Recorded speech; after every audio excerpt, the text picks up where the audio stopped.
Jason Calvi is live on the floor of the DNC getting reaction to the vice presidential nominee's speech. How is it playing with delegates, Jason? Well, that's a question I want to bring right to the Wisconsin delegates. I'm actually joined by one of the younger delegates from the Wisconsin delegation, Trevor Young from Racine in Racine County. Trevor, you've been a delegate here. This is I think your second go-around as a delegate. That's correct. What are your big takeaways just hearing Governor Walz speak? Oh, Governor Walz brought down the House. Here's the coach who's talking to his team about what it takes to win in November, and he was talking about what's important to the team, which is capping the cost of prescription drugs, making sure everybody has a shot at the American dream. And he was talking up Vice President Harris's experience and how she's going to make an excellent president of the United States. You know, he talked about some of the things, trying to really reach out, I think, to some of the rural voters. You know, when you look at what happened in the last, since 2016, right, the rural voters, the country voters kind of turned away from the Democrats, especially when you look at western Wisconsin. Now he's the neighboring governor there in Minnesota.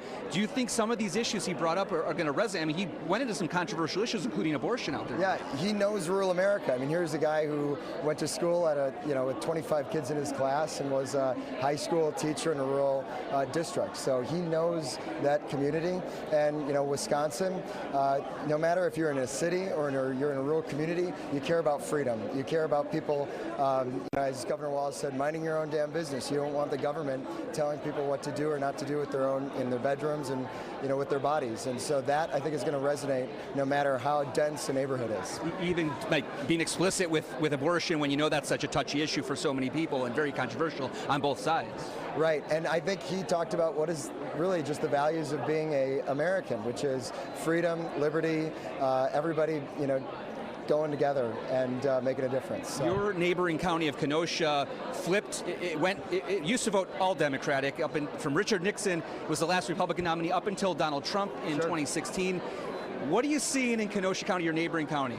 Well, I think we're seeing in Kenosha, it's all about turnout, making sure that people are engaged and people go out to vote. And so that's happening. We've got thousands of people knocking on doors, making sure that people are getting the message about freedom, democracy, that there's a lot at stake in this election. So I think that we're going to take both counties. Trevor Young from Racine, thank you so much for your time. One of the delegates from Wisconsin, as you hear what the issues are, Republicans also focusing on all of those areas we talked about, including Kenosha County, Racine. They were in Kenosha with J.D. Vance, the vice presidential nominee on the Republican side, and Republicans are criticizing the man you just heard from, Governor Walz of our neighboring state of Minnesota, saying he's just too liberal. We'll have a lot of time now before Election Day for these debates to play out across battleground Wisconsin. Ted?